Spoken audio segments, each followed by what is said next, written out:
recorded, it ain't live.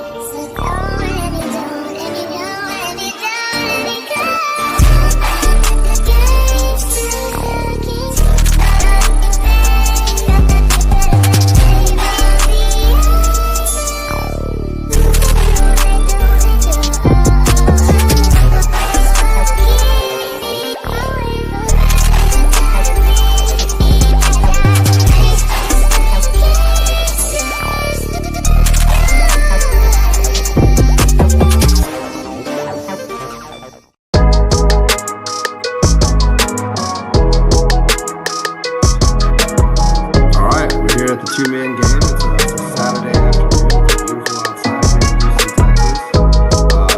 It's a great day to talk about the Rockets. Playoffs coming up around the corner. The Rockets they're like solidified for the play-in, but obviously all but solidified for making the top six.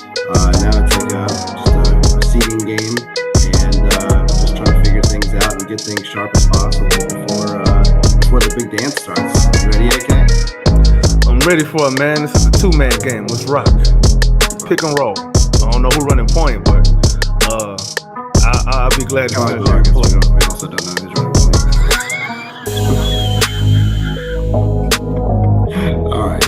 All right. Enough love blows for Mr. Negative. All right, so man. All right, so we got some big topics to go through today. A little bit of rundown. I'm not even saying it's going to be in order, but we're going to talk about some seeding.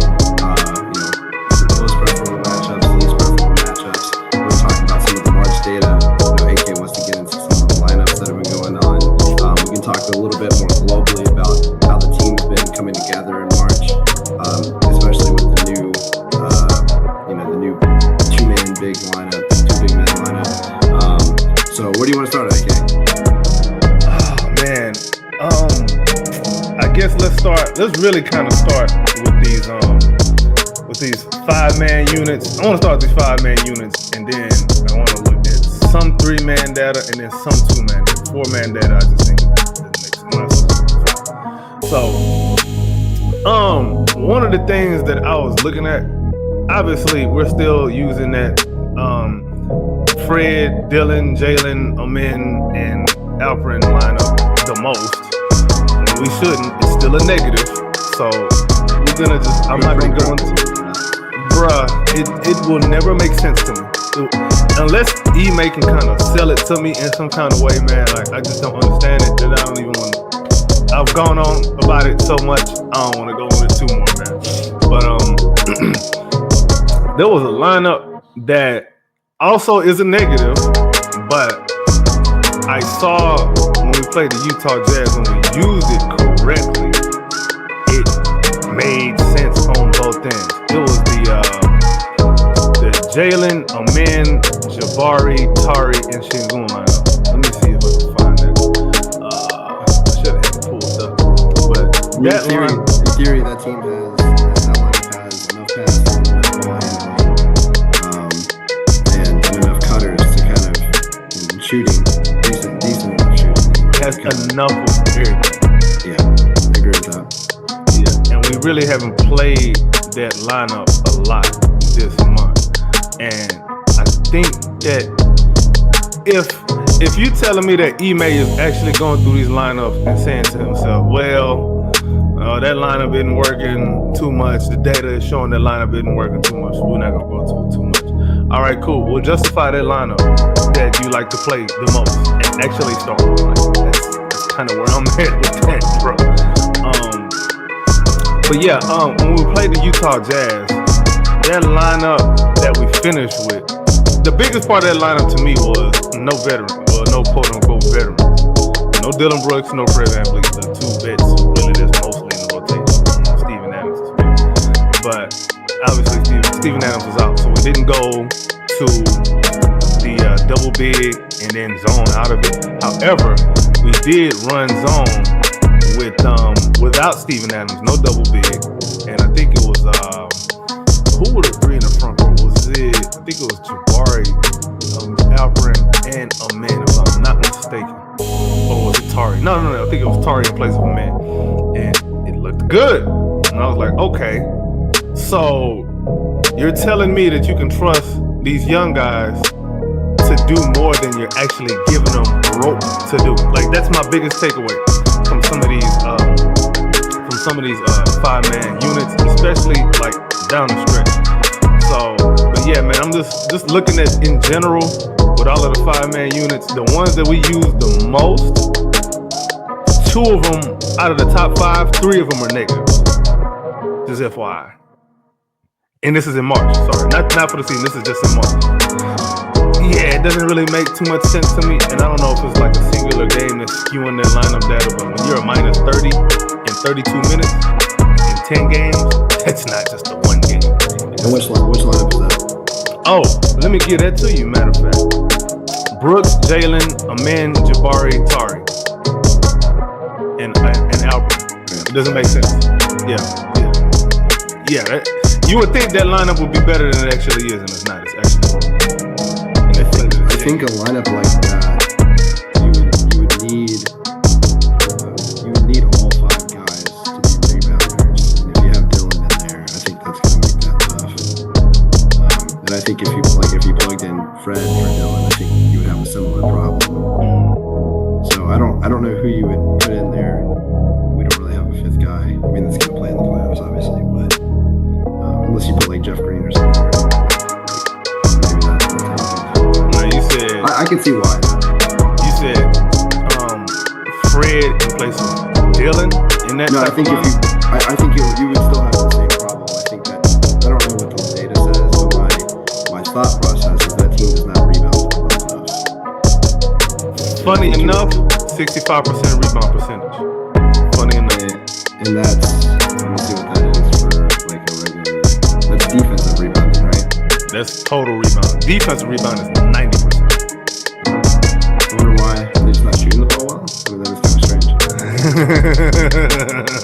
Now we're talking. 47% effective field goal percentage, 50% true shooting. So to me, that says that they don't move the ball well enough. That's what I'm thinking. Yeah. It has Amin and Jalen, right? It has so it's Dylan, Jalen, Alperin, Jabari, Tari. So that lineup obviously it is rebounded. However, I don't know if it's just a matter of there's not enough creators in that lineup, because the offense, out of the lineups we use the most, like even in the top 10, that's the worst offensive rating. Of all our 10 most used lineups this month, with an offensive rating of 84.7. Absolutely disgusting. Yeah, that's weird. I mean, to me, it seems like it's outlier. But in 10 games, 32 minutes and 10 games. And the defense rating is 114.7. The defense I could understand it not being amazing. I don't understand why it wouldn't be better than it is.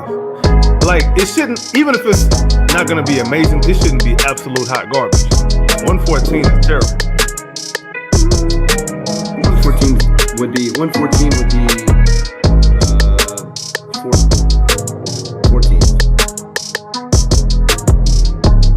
Let me think. That's 14. Okay. That's about average. But think about when that lineup would be on the floor.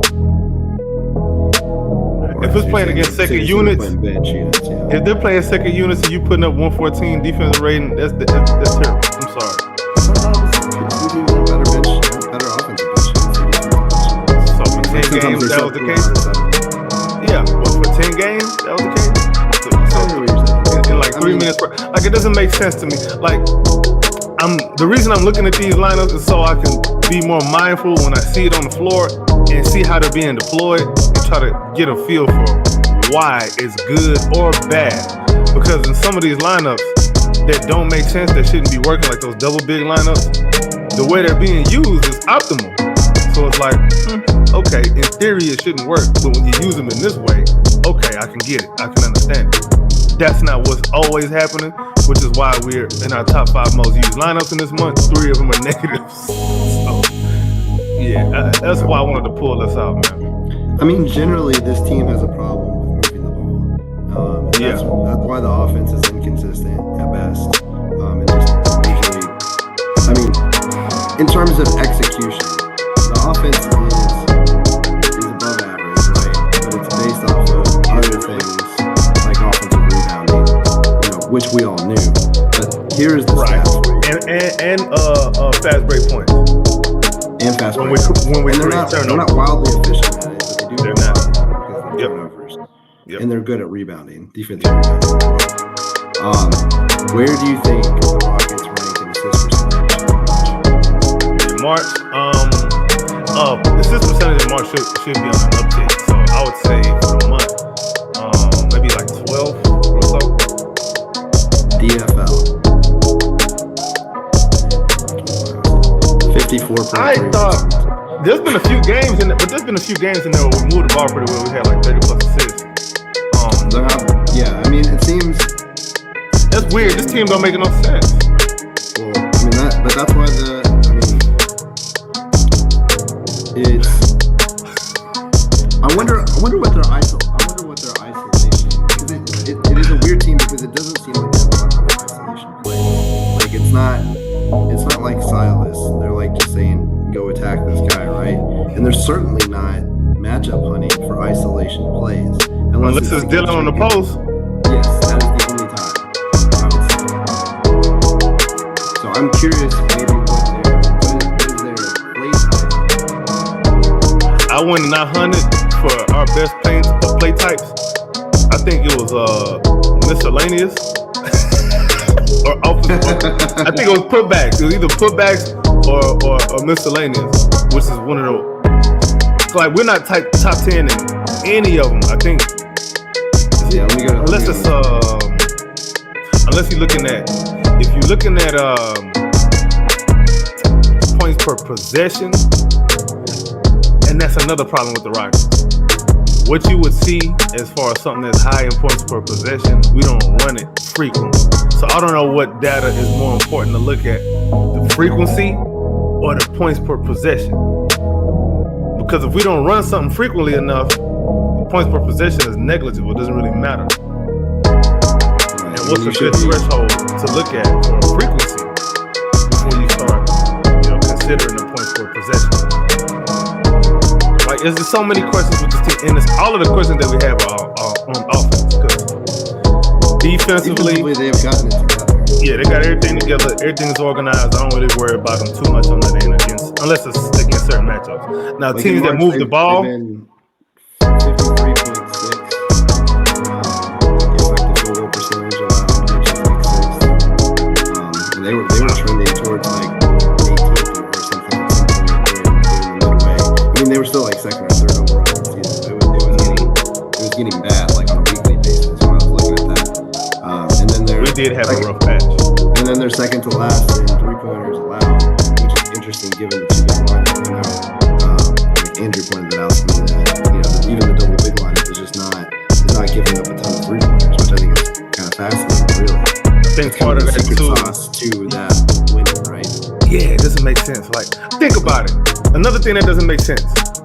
Speaking of this team that is obviously just crazily confusing. How are you so good at offensive rebounds and transition defense at the same time? How?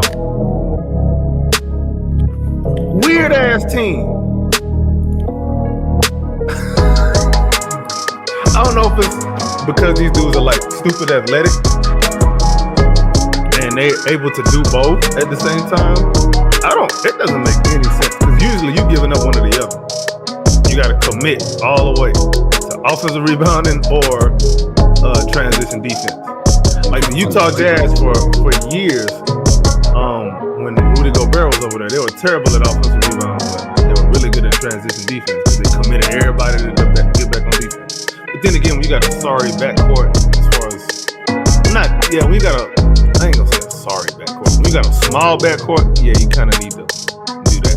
I mean, we're middle of the pack in transition defense, but given the fact that we offensive rebound, that's a very easy trade-off to take, right? Because we're not scoring at a crazy high clip off of the rebounds, but it's so overwhelming that it's because the volume been a positive. Yeah, I think the volume of it is just what it is. It's overwhelming. It kind of reminds me of those Derrick Rose Chicago Bulls teams, man. Except we don't have like that heliocentric offense. It's funny that you say that because that has been Tibbs' DNA, right? And the only team to increase, and they're already a good offensive rebounding team the last 2 years in the playoffs, from regular season to postseason, has been the Knicks. And so it's like we are running the Knicks system, except for our offense is more Celtics than it is Knicks or Helio. Is it more Celtics though? Well, I would say that it's. I mean, I'm not saying it's like efficient and we don't have the personnel, but just in terms of stylistically, like I don't think the Celtics offense is overly complicated, right? But they just have guys that can execute. I'm thinking about when Ime was over there in Boston. Yeah. They did a lot of the same things that they do now. They're just a little bit more forthright about hunting 3-point shots. Now. Than they were before. Before it was more find a mismatch for JB or Tatum and figure it out from there and try to make a play from there. They didn't have a real perimeter guy though that could penetrate. I mean, not the Holiday's great shakes, but he's certainly better than Marcus Smart. I mean, and then you add in Derek White, just an excellent all-around player who can score both. And then the addition of Kristaps as a great compliment to Horford over Robert Williams. I mean, they're more dynamic at every position since Ime has been there. Now that you say it like that, yeah, it makes a whole hell of a lot more sense. Like, what would it look like if Ime was over there? What would they be trying to do? Would they be trying to fit a square in a round hole? Maybe. I mean, it is interesting because I don't understand to an extent. Like, I don't think like Jabari is a great screener. In fact, I would say pretty much outside of Jock and Adams, we're not a great screening team. But it's interesting that we just don't. I would almost guarantee that we're almost dead last in the league in pick and pops. Probably, because we don't run that as much as we probably should, and that's what I mean by some of these lineups. I think the data is funny because these guys ain't being deployed the right way. There was a game where they used Jabari as a roller, and it looked good, and you had to ask yourself, why don't we do that more? There was a time last season, not even so much this season, last season when we were using Amin Thompson in the short roll. Not doing that. You know what I'm saying? So it doesn't make sense. Like, matter of fact, of our top 10 most used lineups,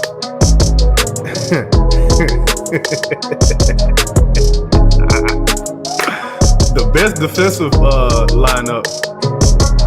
You ready for this? No, but yes. Alright, now you help me explain it. First of all, the defense, I'm gonna tell you the defensive rating on this afterwards. Okay. So it's Van Vliet, it's Jalen Green, it's Dylan Brooks, it's Jabari, and it's Steven Adams. Guess what the defensive rating is on that? In 15 minutes, in 5 games. 86. 70.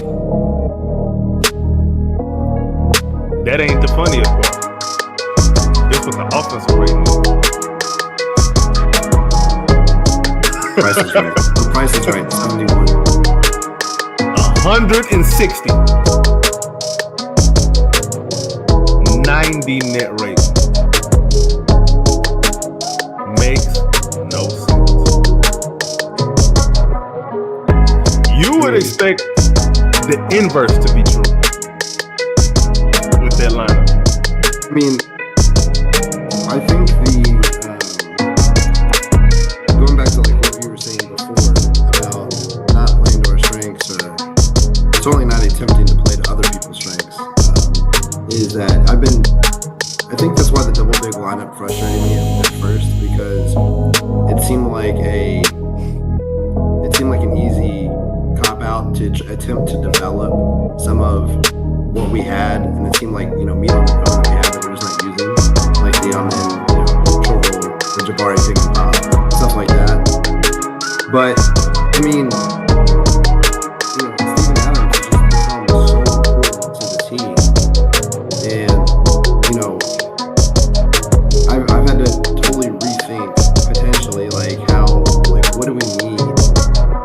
can we do with Şengün?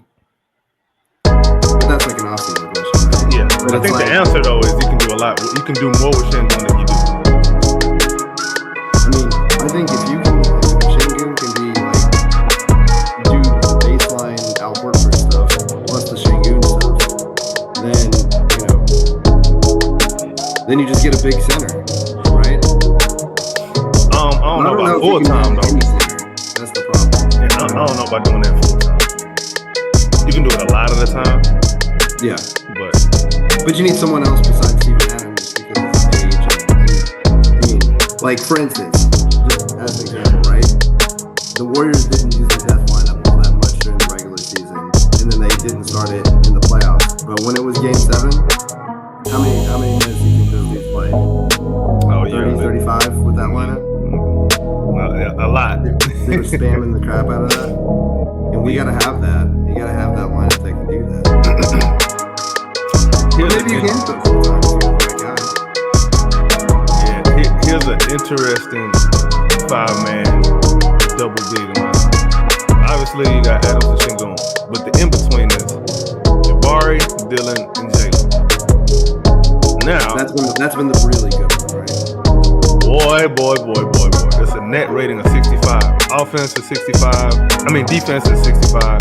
Offensive rating is 130. In 5 games and in 10 minutes. Wait, hold on. Offense rating was what? 130? 130. I mean, so again, all of this double big stuff has left me with more questions than answers. Like, again, what the question was Şengün, but then the question is how does a men fit into any of this? Because unless you get Miles Turner or someone that can really shoot the ball, a double big lineup with a men is going to be really, really difficult. And if you can't have a men in your best lineup, then it's confusing. Yeah, as I'm looking, I'm glad you mentioned that because as I'm looking, I got to scratch my head because I'm not really seeing a whole lot of men in the double big lineup. Although I do remember seeing it one game. He's definitely played in it, but I don't imagine that it's been great. It wasn't. Yeah. It wasn't. At least for that one game. Now I could be misremembering, but I'm just looking at the most used lineups. I'm not seeing a lot of double big with a man. I'm not even seeing any. At least not in March. Nah, I'm not seeing it. I could be missing it, but I'm not seeing it. Well, he was also out for a little bit too. He was, but he made. I mean, I don't. If I was the coach, I wouldn't do it. I mean, you can't. You can't have 3 non-shooters. You can't have 3 non-shooters. 2 of them is already pushing it in today's NBA. Right. 3? It's one thing to be a bad shooter. This is another thing to be a non-shooter because now the defense knows. There's not even a chance you're gonna get hot from the outside because you don't even take those shots. Right. So, what are they gonna try to prove you wrong about? I'm gonna blow up Rockets Twitter here. Oh boy, what you gonna do, man? You know what? So I'm not sure saying that you can have it. All right, if you wanted to do it full time, who's a guy that's like Steven Adams in terms of both rebounding and screen setting, but can also shoot? That's available now. You said rebounding, so that removes one guy that I thought would be available. Oh, hold on. You said rebound, screen, and shoot. And he's a good passer too. And like he just costs a lot. But could Şengün play next to him because he can shoot? Would that reduce Şengün's need to really shoot? Available? Recently. Last couple weeks. But I thought about this I mentioned it James. Sabonis.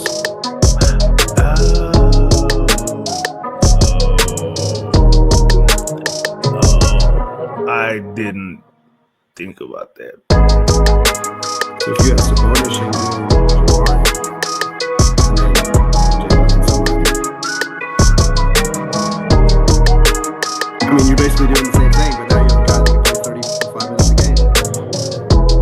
Sabonis flashes a little bit of a jump shot. He can really shoot. He's like 40%. Yeah, like he just doesn't shoot like a whole hell of a lot. No, it's which like he probably would. Yeah, he probably would shoot more though if forced to.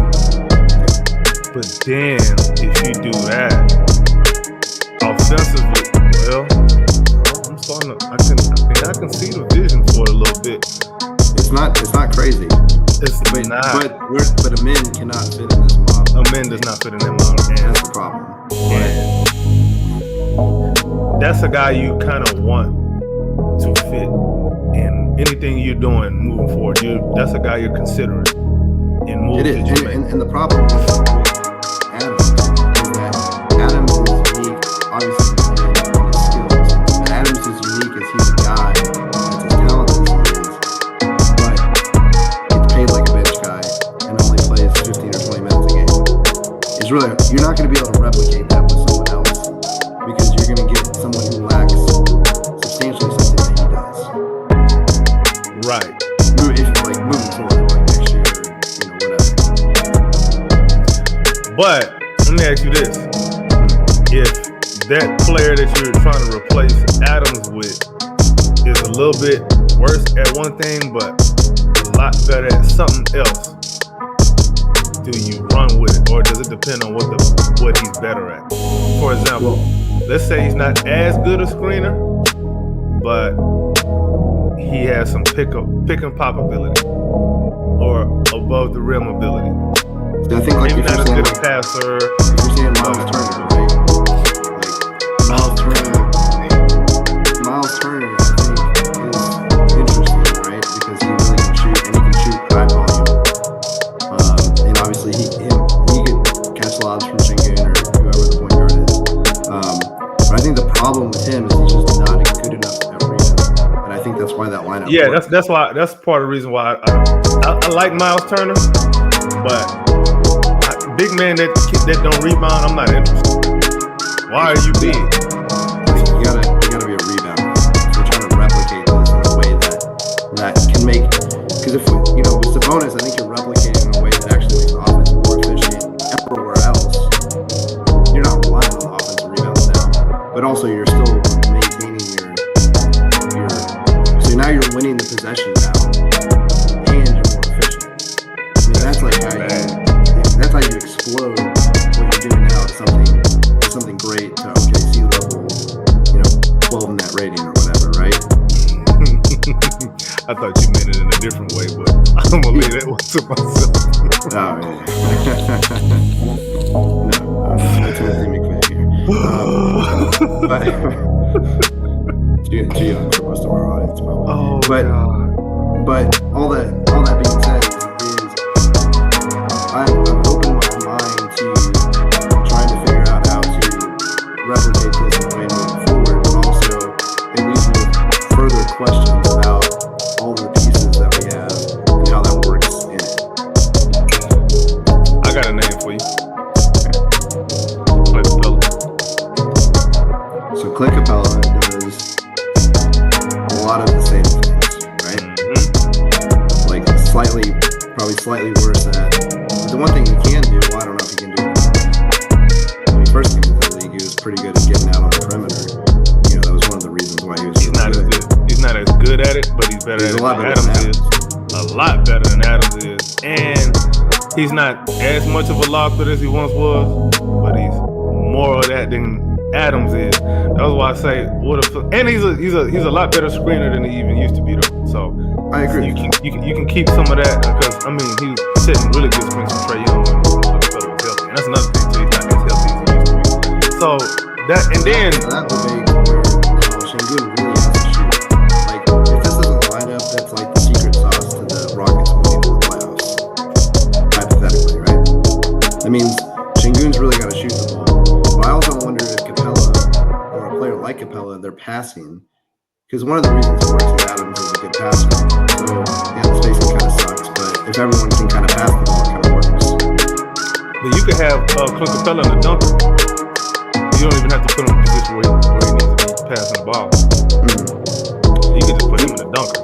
The other thing that I was talking to James about, and I think this is why it works, is that Adams is so big that it forces people to guard Şengün with the 4. Because if they guard Adams with the 4, they're just going to get more kills than offensive rebounds, right? Yeah. And even he can post up a little bit and just overwhelm. I would guard Capella with the 4 and put the 5 on Şengün. I'm not really sure that solves our problem. I wouldn't guard Capella with the 4 because the same principle applies. He's going to get rebounds all day too. But he's only like 6'10". I mean, he's not that tall. But he's always been a good rebounder. He's always been a good rebounder. Let me look up his OREB stats. I'm not familiar with the game. He's a baby cub. Yeah. He used to outrun a bunch. He used to outrun all the other centers back to the other end on a fast break, which was a key weapon. So fast for his size. Yeah, and if he can still do a little bit of that, I think that'll open up some other, possibilities offensively too. But we're saying all this and we're forgetting that maybe we can still pull off the Robert Williams trade or something. This isn't turned into us trying to figure out how to replace Adams. What if Adams decide he want to stick around? Yeah, I mean, I imagine that.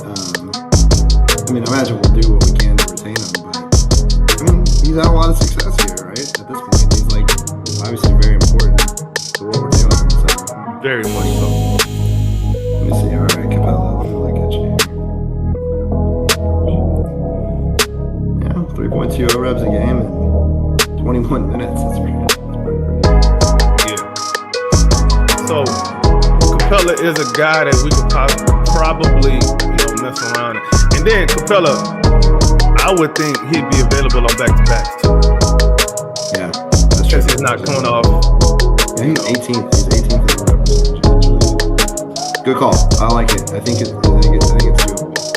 Yeah, and just roster construction wise, this is why I'm a fan of experimenting, because you get to see what works and what doesn't work, what makes sense, what doesn't make sense, and then now you're like, okay, we can get somebody else that can kind of replicate some of this, and maybe add a couple of wrinkles to it, throw some seasoning here and there, a little bit of garlic pepper here and there, lemon pepper here and there, a little bit of salt, and we'll see what we got. Yeah, it's unfortunate that the Jabari, the 5-out offense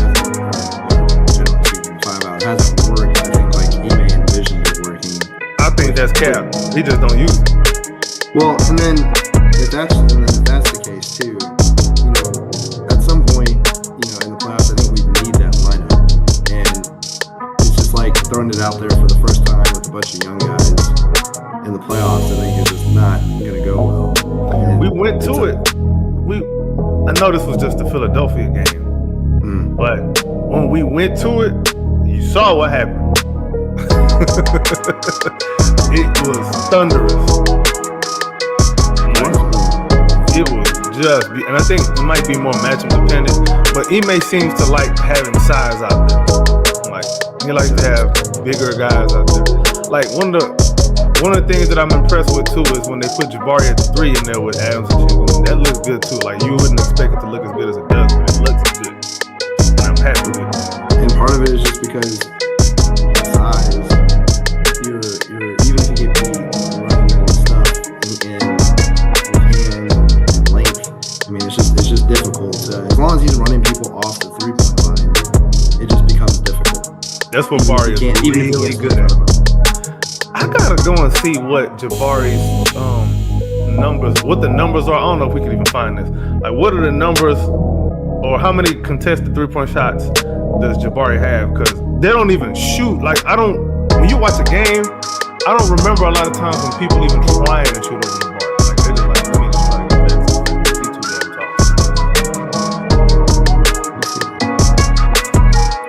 tall. Like, his closeouts.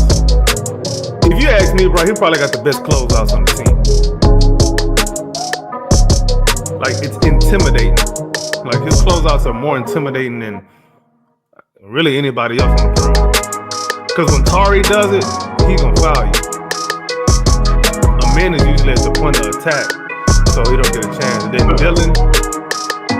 Dylan closes out on a lot of threes, but it's not the same like when Jabari does it. When Jabari does it, you're not even attempting the 3-point shot.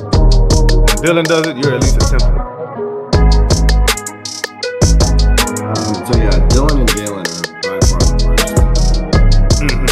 figured. That makes sense. Yeah, Dylan's like way up there. Well, they're both pretty far up there in terms of now. But Dylan's like way up there. But he guards the sometimes he guards the best player. He's gonna have to do it more recently because of his injury. I just don't want him primary point of attack. Like, I just don't like it.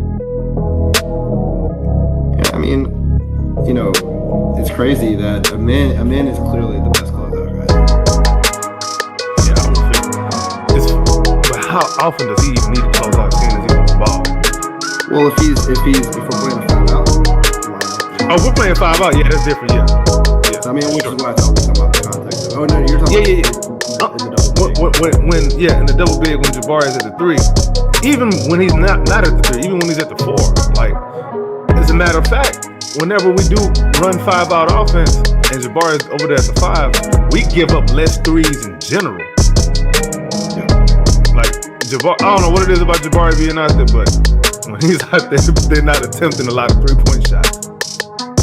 That's very interesting to me because I think that's one of the secret weapons that we have in the playoffs.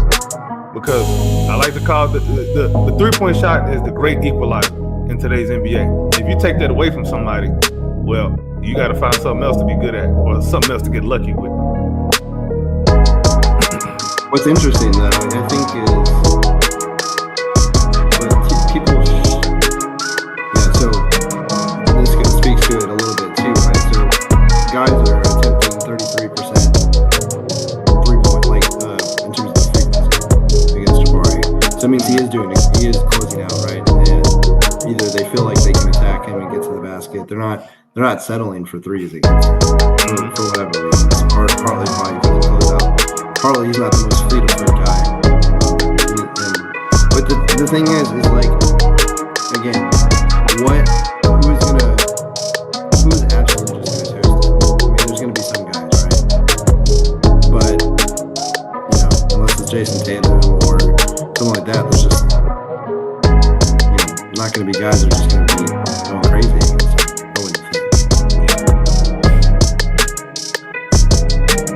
I got some 3-man data that I want to kind of look at. Well, kind of touch on. It's something I'm finding interesting. If I gave you the top 5 3-man units that we have used this month of March, as far as minutes played, what is the one player that you would expect to be in every lineup? Every one of those 3-man lineups. Or at least in most of them. In terms of minutes played, I suspect it's James. Okay. Anybody else? I'm shocked at who I'm not seeing. The man is what we are not seeing. At all. But how long was he out for? No, it was out for, I think it was about 6 games, but he shows up 1, 2, 3, 4, 5, 6, 7, 8, 9, 10th most used this month in 7 games. So if you go, you know what? Let me not do minutes played. Let me do minutes per He's game. He's been playing the 8-man rotation. I mean, Jalen, Fred, and Dylan, I would imagine have played like 38 minutes per game on average over the last like 10 games. Even in a per game, a man doesn't show up in the top 5, 6, 7. He doesn't show up. That's interesting. Yeah, in the top 10, he don't show up in the minutes per game for 3-man units. Which you So obviously, Ime is not trusting him as much as we anticipated that would happen. I mean, that's how you're reading that? That's how I'm reading it. I'm thinking when he was hurt, we saw how he looked with, because obviously when he started at the 4, that's one of our worst lineups, and he saw when Tari was playing, it looked a lot different and a lot better, and we kept winning. So I think Ime probably saw how he was using a man probably wasn't to a man's favor. You know what I mean? Because a man was really hot for a second, and then the heat kind of, the temperature, died a little bit. Not dead, but it just decreased some. Like it's kind of warm. It's not hot anymore. It's just warm. Yeah. I mean, people are game planning for him, but like you said, we're not like running stuff for him. We're not necessarily running running put him stuff. in an advantage. True. I mean, he's been doing a lot more like I would say like traditional point guard setup stuff, and Which I like. He's a whole lot better at that now. he is. A season ago, man. But it's not. But it's not putting like in terms of like winning games. It's not like putting us in the best advantage at using his skills. Yeah, it wouldn't be it's not a go-to. It's not a go-to weapon. I would say. Not yet. Not this season. Maybe in season 3 or 4 it could be. But I do like the progression from year 1 to year 2. At this point last year, oh man, it's night and day. Like I'll also say legit run them at point right now. What were we doing last year? Whenever he was coming off the bench, what did our bench look like? It was. And then this year they're going to the double big first. That's true. First thing they do off the Man, bench. there's a lot. Man, there's a lot to worry about with this team. So I it's think like- it's good and bad. Sure. On one hand, it's good that you have all of these options and different ways that you can play going into the playoffs, and not just competitive. But what's bad is maybe you're not giving yourself an opportunity to gel certain lineups together like you would want to. I don't know if that makes sense or not. Maybe I'm tripping. No, I think what you're saying does make sense because look at the starting lineups. Man, it's disproportionality to every other lineup. Yeah, it's a lot. And I don't know what other teams look like. I'd be shocked if they look Yeah, I kind of want to look at other teams, but screw everybody else. The Rockets over everybody. I mean, like with that said, we have there's still like 8 games left. Yeah, about 8 games left. I don't think that we could really play the Nuggets, but I would say pretty much everyone else 4 through 8 is in the realm of potentially teams that we could play. Right? We have Lakers, Memphis, Clippers, Warriors, Timberwolves. Man. Honestly, and then if the Kings or Mavericks make a run in the play-in, that changes things too. But those are the teams that we're looking at playing. I mean, outside of Golden State, I don't really see anything that hurts us. Even with Memphis, I think That's all I we'd want. be Anybody successful. I think it would be successful against them because JJJ can't rebound. Oh yeah, that's a problem for them. Like of all of their bigs, the best one is the worst rebound. Oh, one of the worst rebounds. Second worst rebound. Because they play a lot of Aldama, Triple J, and Zach Edey. That's kind of like their main 3 bigs. And then who else? Well, they haven't been playing J Huff as much as of late. I think there's somebody else that play. I don't know why I'm blanking on it. But yeah, their bigs are not intimidating. Oh, they're playing Aldama? Yeah, Aldama is Aldama, Triple J, and Zach Edey. Those are the 3 main bigs that they play. I mean, I think Huff would be someone that I would play against us in the double big, just to expand our range, right? Like that's how you beat the So who you playing J Huff with? Who you gonna play him with? You gonna play him with Triple J? Yeah. All right, cool. Who is he guarding? Is he guarding Chingun or is he guarding Adam? Who's who guarding? Is Triple J guarding Adam? Okay, Triple J's gonna guard Shingun. Cool. Now that your best defender is occupied by Alperen Sengun, now you got to worry about J Huff trying to figure out how to rebound over Steven Adams. Because Sengun probably gonna miss the shot because it's Triple J. That's a perfect plan. I'm just saying. Yeah. I know. And then 3 is greater than 2 is what? three, but you got to hit the 3, and the Rockets don't give it up. I mean, you gotta say Ja. You gotta go in there. You gotta rebound. So you want Ja, who's been having injury issues, especially shoulder issues, to go in there with the big bodies and bang. That's what we gotta do to win. You want to risk that? And then Desmond Bane is another guy. As physical as he is, he's not gonna go in there and like really rebound over Tari Easy. You think he's gonna box out Tari Easy? No. us like we would yeah, absolutely smash them on the glass. But where they probably get us is in transition though, because we're gonna commit a lot to that offensive glass, and they might be like, "You can have it." But y'all better it seems get like we play the Thunder well. The Nuggets, the Lakers, Thunder would be entertaining. would be the team that I'm most concerned with, and it's because Lakers and Nuggets, you have two guys that are probably the two smartest players in basketball, and then you give LeBron Luka. I know they have the defensive issues, but give them 7 games, they're gonna figure you out. Give them 7 games and 3 referees. Who do you think they're gonna?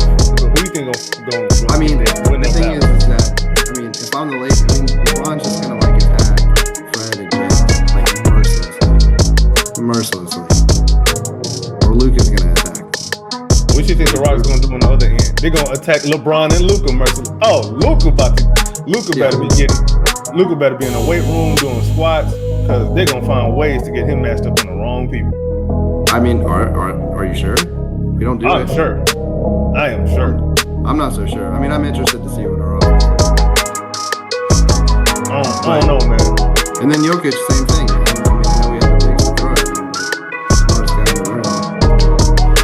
What Jokic scares me with is his shooting ability, man. And his chemistry with Jamal Murray is second to none. Murray still has it, as we saw the other night. That dude is Still killer. do it from on a night, give him one night. The craziest thing is he's never been an all-star. Making the all-star game in the West as a guard is like a badge of honor. A lot of one-time all-stars out there. Yeah, these dudes are too good. Like, you can pick one from any team just about. It's starting to decline though. Steph getting old with his tailbone. Kyrie hurt. Fox is in San Antonio now, so we'll see what they're looking like. Jalen is on the rise. Anthony Edwards is there. Devin Booker, I don't know what's going on with him. James Harden has not gone anywhere. James Harden is a little different. And then the other guy, and then Minnesota scares me a little bit because they have a lot of versatility, and I do think Finch is a good coach. He's a good offensive coach. I'm not saying I'm like terrified of them, but I think that they have. We could lose to them. We could. They have some problems for us. They Clippers, I'm not. Again, I think Kawhi, obviously provides something. It would be an interesting series, I think. But there's a reason that Harden always got bumped as the series goes on. And I don't know if Kawhi mitigates that. And then obviously there's the injury concerns. We talked about that a little bit. And then Powell too is having a really, really good season. He could win a game. Yeah, he could probably win more than the game, honestly. I'm trying to think. Who else? And his shot is crazy, bro. Like how his elevation and shot, in his first high as he jumps, it's still a crazy quick shot. Like he can really get it off with no space. I mean, just what a weapon to have. In Sacramento, Dallas, and Phoenix are all misses. I think Phoenix would be the most scary, I guess, but I'm not really concerned about that. Sacramento has a combination of two things that can and will get a Rockets problem. They move the ball pretty well, number one, and then number two, when they're not moving the ball, they got guys who can shot create.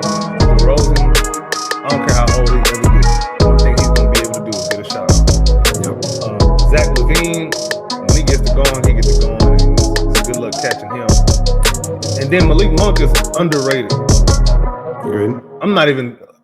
What's his name? Sabonis is going to do Sabonis thing. Like he's just going to. I don't really see him not being a problem. He's going to be some sort of problem. Yeah. With those 3 perimeter guys for Sacramento will give us an issue because 4-3 against them, right? Yeah, we have not beaten them. Maybe you're right. Maybe the Kings will. I don't know. It just seems like Playoffs could be a different animal though. But the matchup wise, I don't like it. Teams that move the ball give us issues, and then if you have dynamic guard play, especially dynamic pick and roll play, all right. I would like us to, I'm not saying I would like them for sure, but a series against Golden State or the Lakers. It would be fun to see Ime make his adjustments. Or the Nuggets, right? that's what that's what we're paying him for, right? To make those defensive adjustments and to see how he handles it and to see how he uses the versatility of the team. Maybe he does a lot of things that we haven't done yet. Trap. He has no qualms about doing it. But that is what I'm most interested in seeing in the playoffs, outside of like just the individual, how does Şengün do, how does Jalen do, et cetera, et cetera. I understand it. I definitely understand it, man. Yeah, the matchup I don't want at all. I don't care if it's Steph Curry playing the Warriors. Anybody else, you can,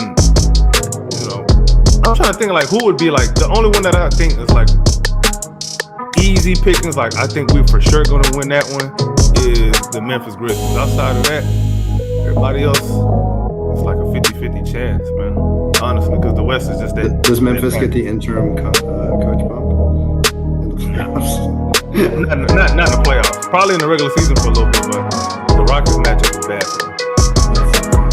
Yeah, I agree with that. Outside of that, the Warriors are 3-10.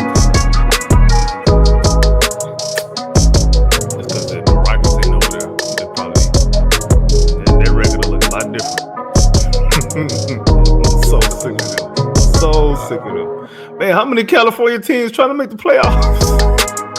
They're all top 10 now. Sick of that place. Sick of them. They need to leave me alone. I'm tired. Who do you think is the most likely? Most likely? Yeah, let me check these standings right quick. I don't want to look, but I'm going to. Because I have a feeling. Clippers, Warriors, and Timberwolves are all basically done. And then Lakers and Grizzlies are 2 games clear. I think it's got to be one of those 3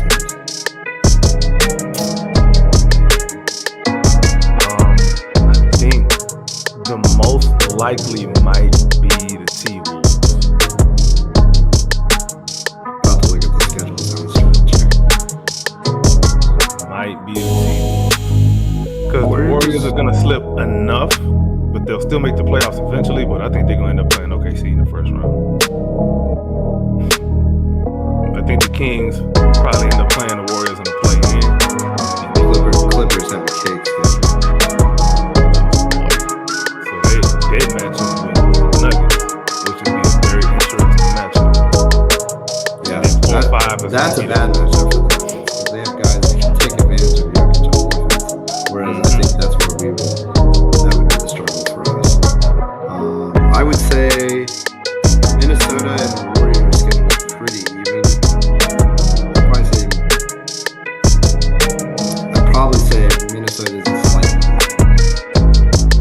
So I think the Steph injury, right? I think the T-Wolves is probably the most likely. Yeah, the Steph injury makes the most difference in that one. Yeah, that's true too. But if we do play the Warriors, man, I don't know. Like, my sanity will be on the line. But if we can pull off a victory, I don't care if Steph playing or not. If we can knock them out the playoffs, I'll be jumping for joy. That's my championship. Let me tell you what I'm gonna do. I'm gonna create my own championship banner. Victory over the Warriors in the playoffs. That's good for me. I'm gonna get shirts made. I'm gonna get a hat made. We beat the Warriors. You don't know how much I need to see the Rockets beat the Warriors in the playoffs at some point. I don't know if it's gonna happen this year, but I cannot stand that team. I just can't. We've been through too much, bro. I mean, I have to say, even during the Olympics, I was still kind of having some PTSD, even though it was for us. I was like, bro, I was a treasonist during the Olympics. I said no to America. I'm sick of this guy. Please lose. I was anti-American. I was make America lose again. Mala. Dude, that was, just incredible. What an all-time performance. And I was like, this dude. I'm so sick of that, man. Just watching it, I don't care who it's for. If it ain't for the Rockets, even if it was for the Rockets, I'd be like, man, I don't know how I feel about this. Could you imagine? Steph hit some shots, but if he hit a shot like that to win a game against us, it would just be so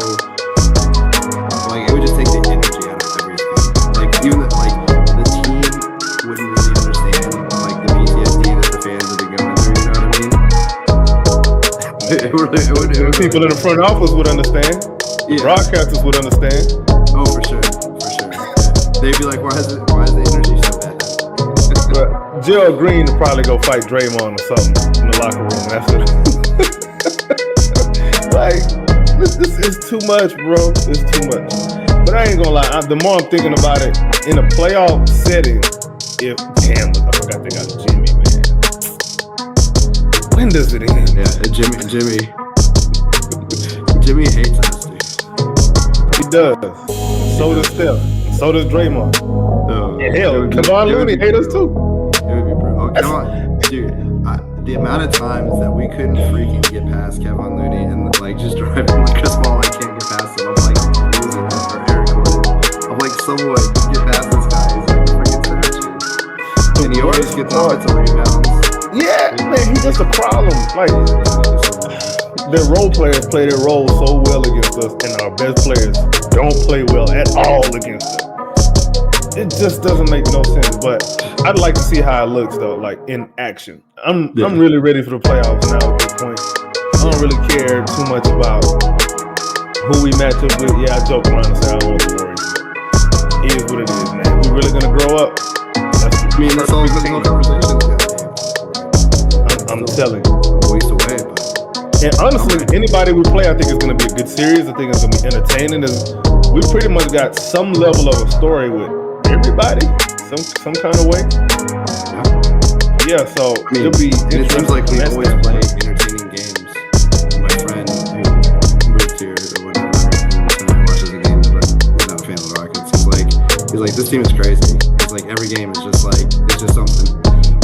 It is. And then we'll be getting physical. I wonder...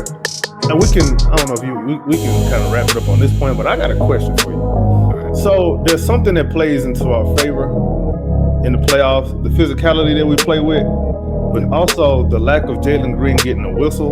He's already used to that. Do you think that those two factors kind of elevate in the playoffs or elevate us in the playoffs? I don't know, because I would say the officiating has been different this year than every other year. Like, right? They added this emphasis on physicality, and I think that's helped us as a team. So I don't know how the officiating is going to transition to the playoffs. I mean, I feel like they've been letting everyone play.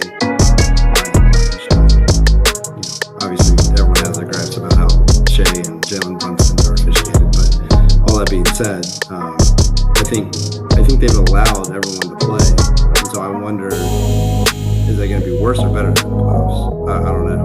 I mean, either way, is it going to help or hurt us? I can't say. What do you think that'll make us more battle tested? I mean, I think the fact that we play hard and we already are at that level is both good and bad, right? Yeah. We don't have another year per se, but we are going to be prepared at that game. I don't know. I think we do have another gear. We just can't. It's hard to think about it because we haven't been forced to get to that other gear. I mean, think about it. That 25-point comeback against the 76ers, that to me showed me that we actually do have another gear. Kind of need to be forced to use it. So there's that. But then also, I do think it seems like the team, the players and the coaches are like in lockstep with what the expectations are. And I think Ime knows what buttons to press certain guys to get them there. So that's something I'm looking forward to. It's an intangible thing that I can't really put my hand on, put a finger on. It's just a feeling. Maybe it's a stupid feeling, but I do believe there's another gear. One of Ime's best qualities as a coach is his ability to tap into the correct mentality for the players. Like, I feel like all of our guys approach the game like correctly because of whatever he's doing behind the scenes. Yeah. I mean, so whether he's hard on them or he's probably doing it different for every person, right? To an extent, within the realm of how he knows how to coach. But that I think is something that when you put a coach with a young team, I think that's obviously overlooked. Like obviously Silas wasn't here to coach a young team, right? But he instill mentality in the team. You needed a guy like a JB Biggerstaff. Like whether you think he's a good coach or not, he's a good coach at that aspect for a young team. Like, he's a great young team coach. In my opinion. Yeah, I believe that.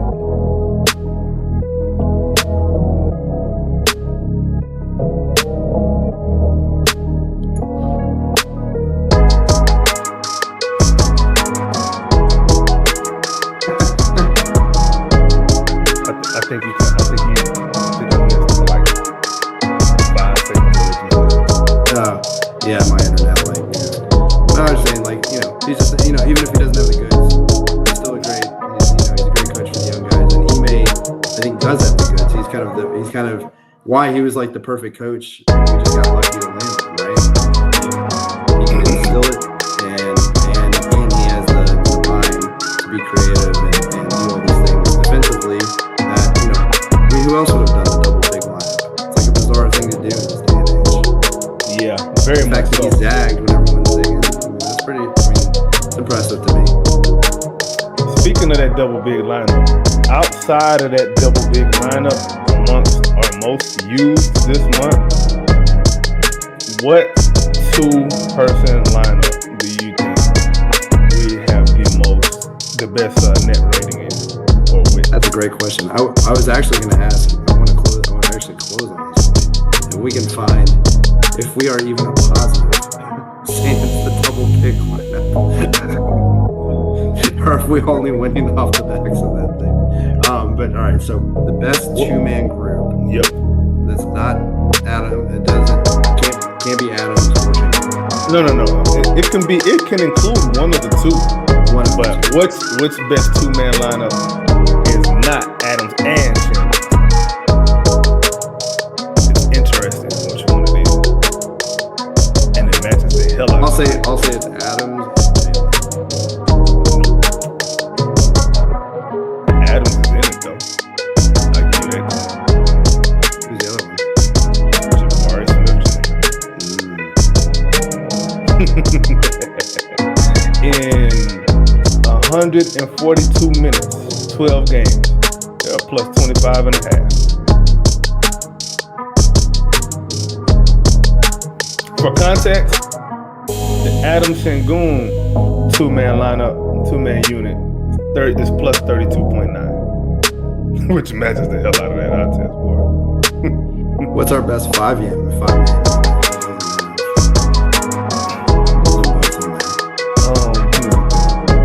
This 5-man unit this month without, that's not double big, right? Okay, let's see. How far down the list do you have to go? Okay.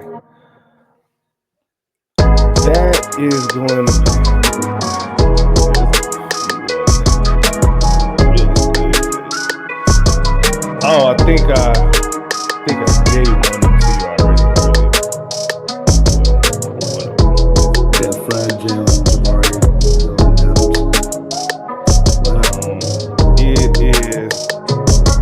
Adams. Adams, Fred, Dylan, Jalen, Jabari. Yep. 15 minutes though. Only 15 minutes. I think if anything, this is the one thing I'm going to give email a slap on the back of the head about. Some of these lineups, you overplay them. Hold on, that's a great segment. Slap in the back of the head or a slap on the back. Some of these lineups be overplays and some of them you don't play enough that don't make sense. But we can go ahead and call it on that though, man. Yeah, no, I mean, I think it's all interesting. And, obviously learn more about what I think we're learning more about how to hang. And then we just have to figure out how the pieces fit into that. And I think we had this idea that he was going to just have a 5-man out team and switch everything. And that's really what he wanted to do. And I think we completely misjudged that. I think the double big lineup was showing that is not what he wants to do. And it's not something he's